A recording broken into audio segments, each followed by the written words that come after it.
Well, hello there, amazing students and all the lovers of chemistry out there. I'm super excited to be here with you today on this one. And my name's David, and all I do here is take the mystery out of chemistry so Chemi can make history. Today, we want to talk about energy changes and stoichiometry. It's been an all exciting series thus far where we dissected the concept of stoichiometry in chemistry. You should check out the other videos. So now let's go into what we have for today. Now, chemical reactions involve more than just reactants and products. It's not just about the combination of two or more substances to form something new. They also involve the changes in energy. Now, some reactions release energy in the form of heat. When that happens, we call it an exothermic reaction. While some reactions absorb energy, we call them endothermic reactions. So now understanding stoichiometry in energy calculations is essential in fields like thermodynamics, engineering, and industrial chemistry. Now, at the bottom part of your screen right now, you can see two illustrations that I have coined out for you. On the left hand side, you can see the figure of a burning um, of fire burning some substances, and on the right hand side, you can see the figure of ice melting.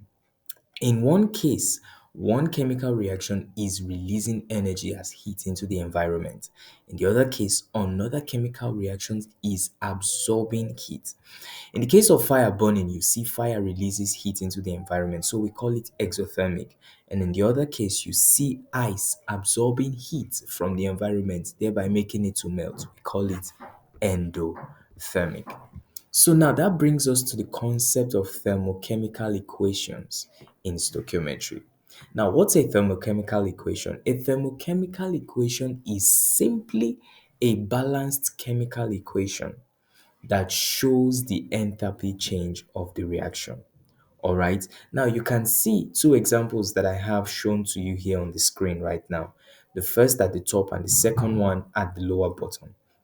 We have the combustion of methane, CH4, combining with oxygen to produce carbon dioxide and water.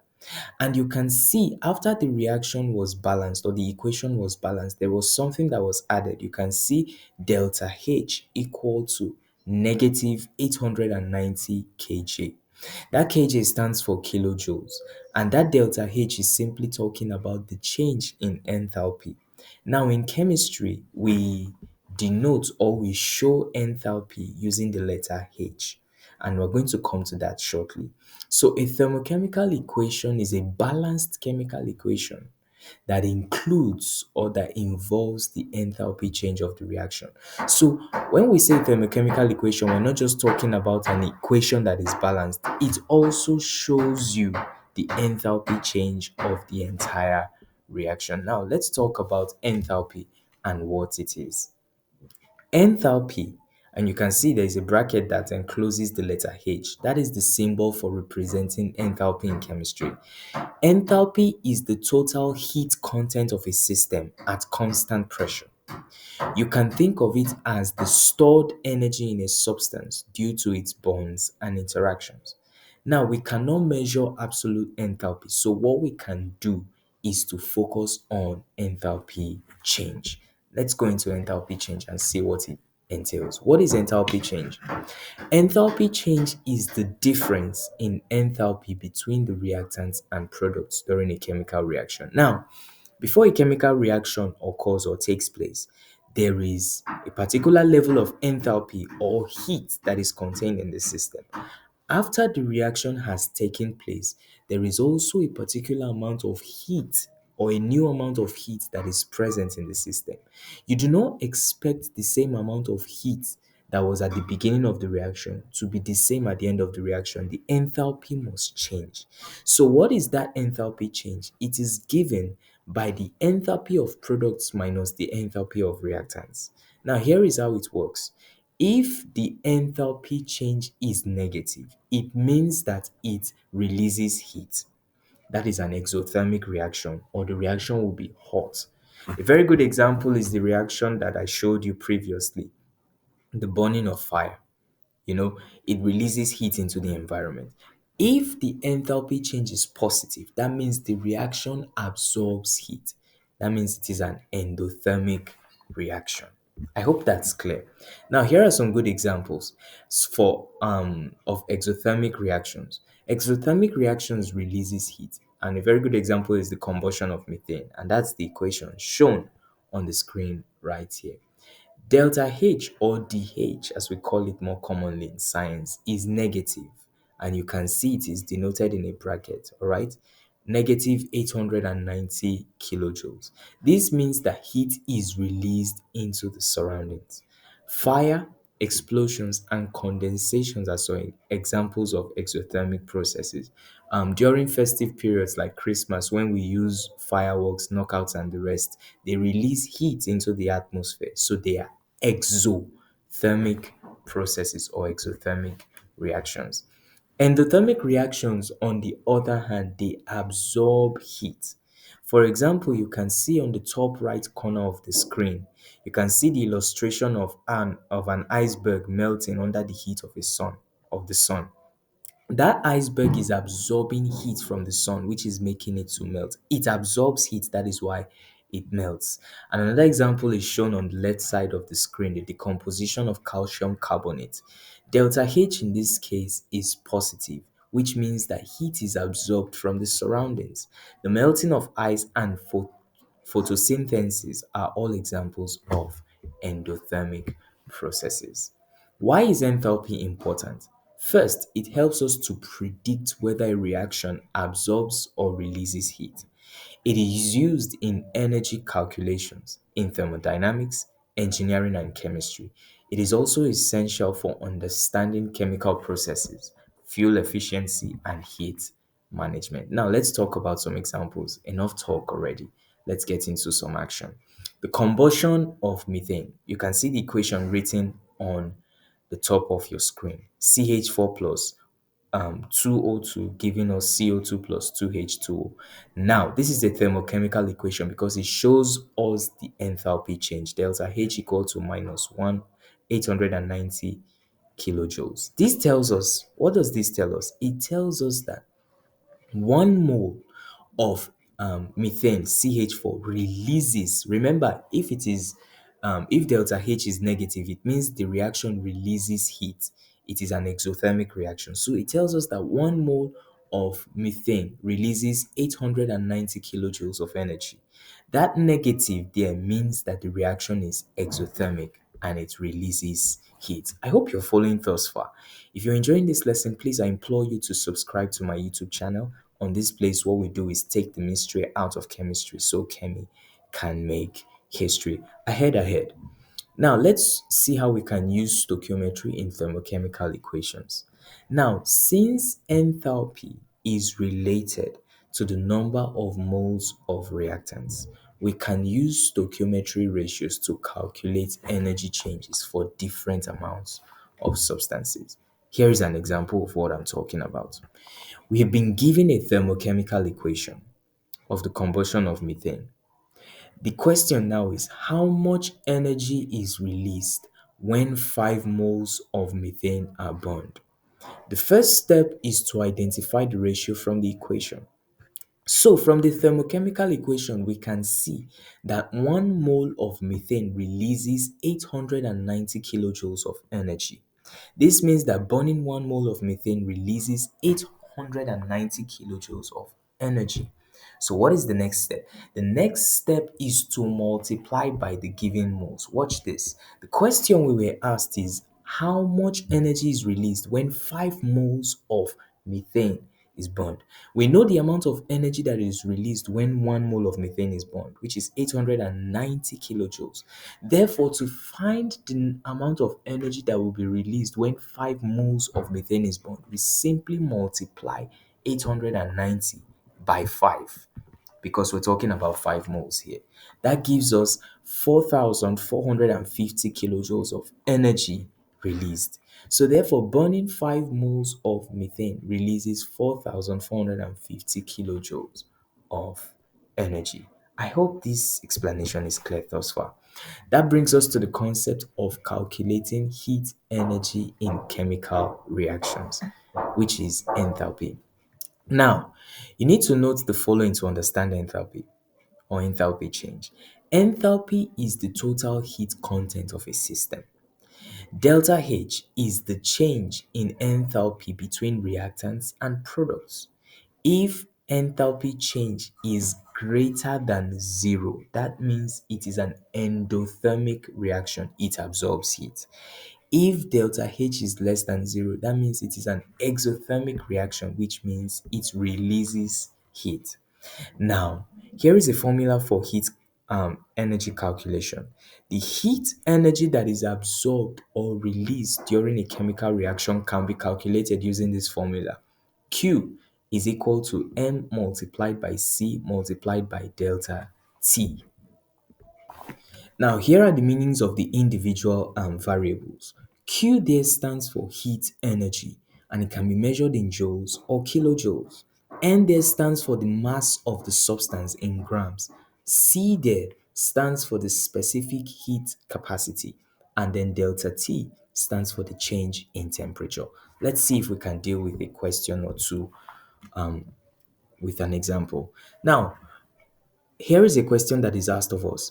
If 50 grams of water is heated from 25 degrees Celsius to 75 degrees Celsius, how much heat is absorbed? They've given us a constant there, specific heat capacity of water being 4.18. 4.18. So the first step, we have our formula for calculating the amount of heat absorbed. Q equal to M multiplied by C multiplied by delta T. So let's identify the given values and apply this into the formula. M is the mass of water in grams, 50 grams. C is the specific heat capacity of water, which is 4.18 joules per grams per degree Celsius. Now, the next is delta T, which is the change in temperature. Now, if you watch this question closely, you would see that water was heated from 25 degrees Celsius to 75 degrees Celsius. Therefore, what is the change in temperature?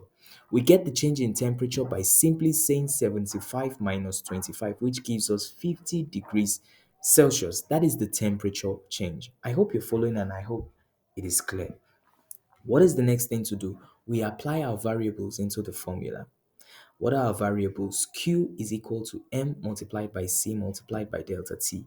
M is 50 grams, C is 4.18, and delta T is 50 degrees Celsius. So when we multiply all of these things together, we arrive at 10,450 joules. If we convert that to kilojoules, we have 10.45 kilojoules. How did we convert from joules to kilojoules? We simply divide by 1,000. So we can conclude and say the water absorbs 10.45 kilojoules of heat.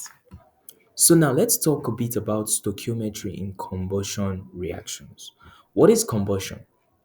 Combustion is a reaction with oxygen that produces heat and light.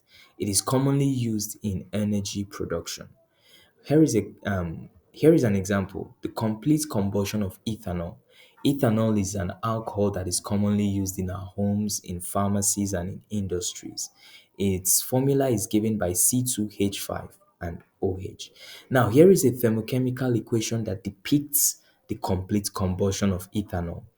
It shows that the change in enthalpy or delta H is 1367 kilojoules. This means that burning 1 mole of ethanol releases 1367 kilojoules of energy. Here is an example. How much energy is released when 10 grams of ethanol is burned? Now, I want you to always have it at the back of your mind that whenever questions like this are asked of you, they will always give you the thermochemical equation so that you will not be at a loss as to which variable to use. I hope you're following. Now, we've been given the equation and we've been given the change in enthalpy, and we've also been given the relative atomic masses of the individual elements for carbon, for hydrogen, and for oxygen. So, the first step to take at this point is to convert the amount of mass of your reactants to number of moles.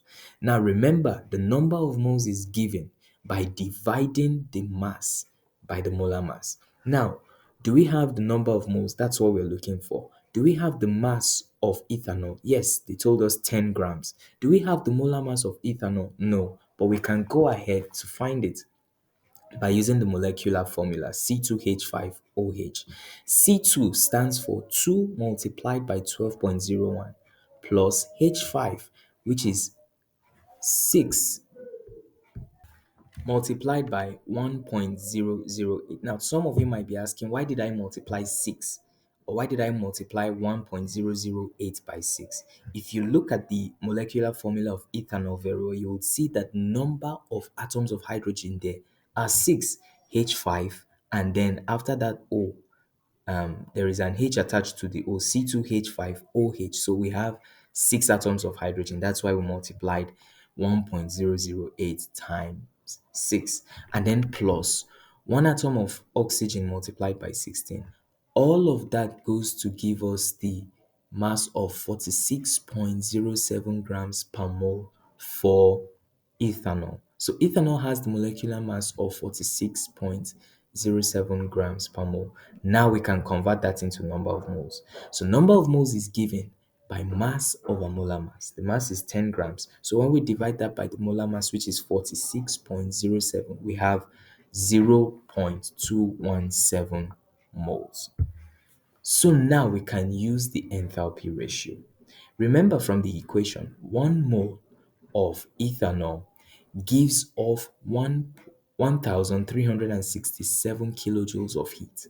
So therefore, 0.217 moles will give us how many kilojoules of heat? Because the question says how much heat is released when 10 grams of ethanol is burned or combusted. So now we've converted that 10 grams into number of moles, which is 0.217 moles. So now we are calculating to find out the amount of heat that will be released. So after cross multiplying, we came up with this. X goes to the left hand side, and then 0.217 multiplies 1,367, which gives us 296.64 kilojoules. So therefore, burning 10 grams of ethanol releases 296.64 kilojoules of energy. I hope it is clear. So at this point, let me give you some key takeaways before we end this video. The thermochemical equations show the heat energy change in a reaction. Exothermic reactions release heat. Delta H is negative, and while endothermic reactions absorb heat, delta H is positive. Stoichiometry allows us to calculate energy changes based on the number of moles of reactants. The heat energy formula helps determine energy absorbed or released when substances change temperature. At this point, we've come to the end of this video, and next up, we're going to be looking at stoichiometry in electrochemistry. But before then, I'd like you to subscribe to this channel if you enjoyed this lesson thus far. If you're having any bugging topics or subjects in chemistry, I'd like you to go ahead and comment on them in the comment section below, and I'll be more than happy to make a video breaking down the concepts for you to consume.